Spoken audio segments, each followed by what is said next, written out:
আসসালামু আলাইকুম। আন্তর্জাতিক টিভি নিউজে আপনাকে স্বাগত। শুরুতেই জানাবো আমাদের হাতে থাকা সর্বশেষ গুরুত্বপূর্ণ আপডেট যুদ্ধের সংবাদ, এরপর বিস্তারিত। বাংলাদেশের সর্বশেষ গুরুত্বপূর্ণ আপডেট সংবাদে আপনাকে স্বাগত। শুরুতেই সংবাদ শিরোনাম, পরে বিস্তারিত।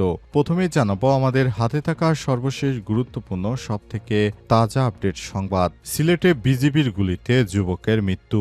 সিলেটের জৈন্তাপুর উপজেলায় বিজিবির গুলিতে আলমাস উদ্দিন ২৩ নামের এক যুবক নিহত হয়েছে। আজ উপজেলার চারিকাটা ইউনিয়নের ৮ নং ওয়ার্ডস্থ বালিধারা কান্দির মুখ মসজিদের দক্ষিণ পাশে তাজউদ্দিনের বাড়ির পাশে চতুল লালাখাল সড়কে এই ঘটনা ঘটে। এরপর জানাবো সাংবিধানিক আদেশ পেলে জুলাই সনদে স্বাক্ষর করবে এনসিপি। জুলাই সনদ বাস্তবায়ন কিভাবে হবে সে সম্পর্কে নিশ্চয়তা পাওয়ার পর জাতীয় নাগরিক পার্টি এনসিপি সনদ স্বাক্ষর করবে বলে জানিয়েছেন দলটির আহ্বায়ক নাহিদ ইসলাম। এদিকে শ্রমজীবী মানুষের অধিকার আদায়ে স্মরণীয় দিন আজ বললেন প্রধান উপদেষ্টা।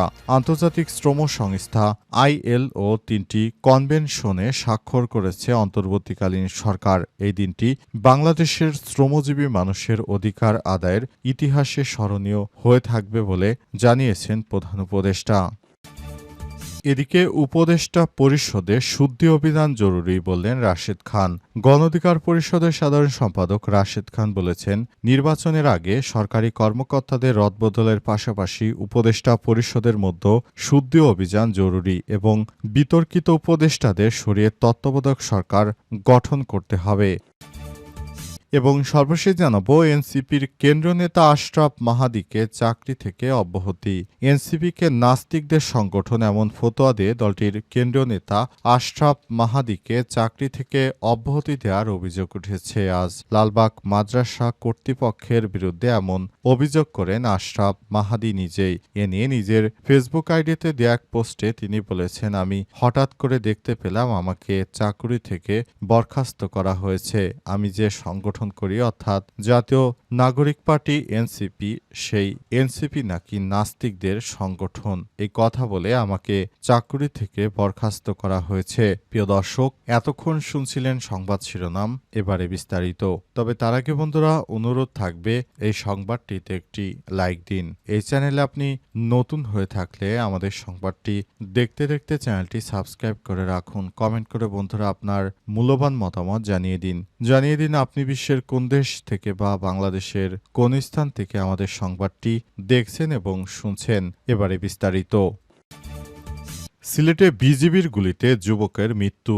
সিলেটের জৈন্তাপুর উপজেলায় বিজিবির গুলিতে আলমাস উদ্দিন ২৩ নামের এক যুবক নিহত হয়েছে। বুধবার ২২ অক্টোবর সকাল ১০টার দিকে চারিকাটা ইউনিয়নের ৮ নং ওয়ার্ডস্থ বালিধারা কান্দির মুখ মসজিদের দক্ষিণ পাশে তাজউদ্দিনের বাড়ির পাশে চতুল লালাখাল সড়কে এই ঘটনা ঘটে। নিহত আলমাস উদ্দিনের বাড়ি জৈন্তাপুর উপজেলার ৩ নং চারিকাটা ইউনিয়নের নয়াখেল পূর্ব গ্রামে। তিনি শরীফ উদ্দিনের ছেলে। স্থানীয় সূত্র থেকে জানা গেছে, জকিগঞ্জ ব্যাটালিয়নের অধীনস্থ সুইকরঘাট বিওপির ৪ জন বিজিবি সদস্য ২টি মোটরসাইকেল যোগে টহল দিচ্ছিলেন। টহলের এক পর্যায়ে কী কারণে গুলি ছোড়া হয় তা এখনও স্পষ্ট নয়। তবে গুলিতে ঘটনাস্থলে আলমাস উদ্দিন নিহত হন। তার মরদেহ জৈন্তাপুর উপজেলা স্বাস্থ্য কমপ্লেক্সে রাখা হয়েছে। খবর পেয়ে জৈন্তাপুর থানা পুলিশ ঘটনাস্থলে পৌঁছে পরিস্থিতি নিয়ন্ত্রণে আনে। উপজেলা নির্বাহী ম্যাজিস্ট্রেটের উপস্থিতিতে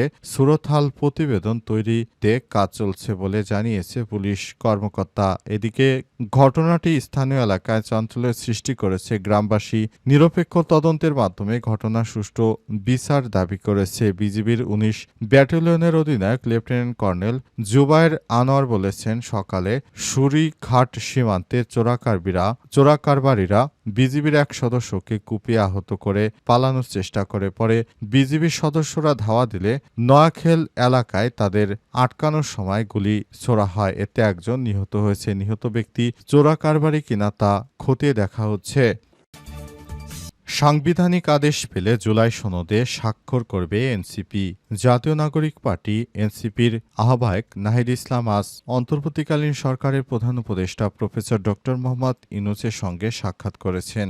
সেখানে তিনি দীর্ঘক্ষণ ড ইউনূসের সঙ্গে বৈঠক করেছেন এবং তিনি পরে সাংবাদিকদের জানিয়েছেন, জুলাই সনদে স্বাক্ষর করবে, তবে এটিকে সাংবিধানিকভাবে আইনি ভিত্তি দিতে হবে। তা না হলে জুলাই সনদ হচ্ছে একটি কাগজের সনদ, এই সনদে কোনোভাবেই তারা সিগনেচার করবে না বলে নিশ্চিত করেছেন তারা। তাই অন্তর্বর্তীকালীন সরকারের প্রধান উপদেষ্টার প্রতি তারা আহ্বান জানিয়েছে সরকার যেন এ ব্যাপারে নিরপেক্ষভাবে কাজ করে। সরকারের উচিত অবশ্যই প্রতিটি রাজনৈতিক দলের আকাঙ্ক্ষা বুঝে তারপর নতুন নির্বাচনের দিকে এগিয়ে যাওয়া। তা না হলে যদি সেই ৫৩ বছরের আগের সেই পুরনো বন্দোবস্তে ফিরে যেতে হয় তাহলে দেশের মধ্যে তো সেই সমস্যা রয়ে গেল।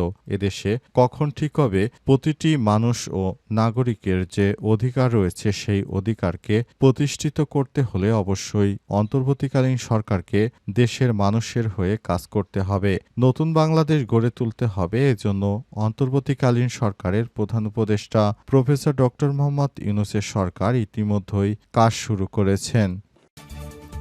শ্রমজীবী মানুষের অধিকার আদায়ে স্মরণীয় দিন আজ বললেন প্রধান উপদেষ্টা। আন্তর্জাতিক শ্রম সংস্থা আইএলও ৩টি কনভেনশনে স্বাক্ষর করেছেন অন্তর্বর্তীকালীন সরকারের প্রধান উপদেষ্টা। দিনটি বাংলাদেশের শ্রমজীবী মানুষের অধিকার আদায়ের ইতিহাসে স্মরণীয় হয়ে থাকবে বলে মন্তব্য করেছেন তিনি। অন্তর্বর্তীকালীন সরকারের প্রধান উপদেষ্টা প্রফেসর ড মোহাম্মদ ইউনূসের সরকার ইতিমধ্যে বিষয়টি নিয়ে কাজ করছেন। তিনি জানান, যারা শ্রমজীবী মানুষ রয়েছে, যারা দেশটাকে গড়ে তুলতে চায়, তাদেরকে অবশ্যই সুযোগ দিতে হবে। শ্রমজীবী মানুষ ছাড়া দেশের ভালো আসলে কেউ করতে পারবে না, কারণ তারা নিজেরাই শ্রম দিয়ে দেশটাকে সাজানোর চেষ্টা করছে। সেজন্য সরকারও তাদের সর্বাত্মক সহযোগিতা করতে চায়। অন্তর্বর্তীকালীন সরকারের প্রধান উপদেষ্টা প্রফেসর ড মোহাম্মদ ইউনূসের সরকার ইতিমধ্যেই শ্রমিকদের মজুরির ব্যাপারে গার্মেন্টস মালিকদের সঙ্গে তিনি বিভিন্ন বিষয় নিয়ে আলাপ আলোচনা করে সরকার আসার পর তাদের নতুন করে কর্মসূচি শুরু হয়েছে এবং তাদেরকে আগের থেকে বেতন ভাতা বৃদ্ধি করা হয়েছে। সে অনুযায়ী সরকার কাজ করছে। এছাড়াও তিনি আরও জানিয়েছেন, শ্রমিকরা যেন তাদের ন্যায্য মজুরি পায় সে ব্যাপারে সরকার বদ্ধপরিকর এবং সেভাবেই কাজ করার চেষ্টা করছেন। বিষয়টি খুবই গুরুত্বপূর্ণ একটি বিষয় হয়ে দাঁড়িয়েছে। অন্তর্বর্তীকালীন সরকারের প্রধান উপদেষ্টা প্রফেসর ড মোহাম্মদ ইউনূসের সরকার এই বিষয়গুলোকে গুরুত্বের সঙ্গে দেখছেন। উপদেষ্টা পরিষদে শুদ্ধি অভিযান জরুরি বললেন রাশেদ খান। গণ অধিকার পরিষদের সাধারণ সম্পাদক রাশেদ খান বলেছেন, এবার উপদেষ্টা পরিষদে একটি শুদ্ধি অভিযান পরিচালিত করতে হবে। উল্লেখ্য, এর আগে নাহিদ ইসলাম উপদেষ্টাদের সেফ এক্সিট নিয়ে কথা বলেছেন। তখন থেকে উপদেষ্টাদের মধ্যে অনেককেই সন্দেহের চোখে দেখছে বিভিন্ন রাজনৈতিক দলের নেতারা। ইতিমধ্যেই তারা উপদেষ্টাদের বিভিন্ন বিষয় নিয়ে কথাবার্তা বলতে শুরু করেছেন। অন্তর্বর্তীকালীন সরকারের প্রধান উপদেষ্টা প্রফেসর ড মোহাম্মদ ইউনূসের সরকারের উপদেষ্টা পরিষদে কেউ কেউ রয়েছেন, তারা নাকি আওয়ামী লীগকে আবার পুনর্বাসনের চেষ্টা করছে বলে অভিযোগ রয়েছে। এ কারণে উপদেষ্টা পরিষদের উপর অনেকেরই ক্ষোভ। বুধবার রাতে নিজের ফেসবুক আইডিতে দেখ পোস্টে সব কথা বলেছেন রাশেদ খান।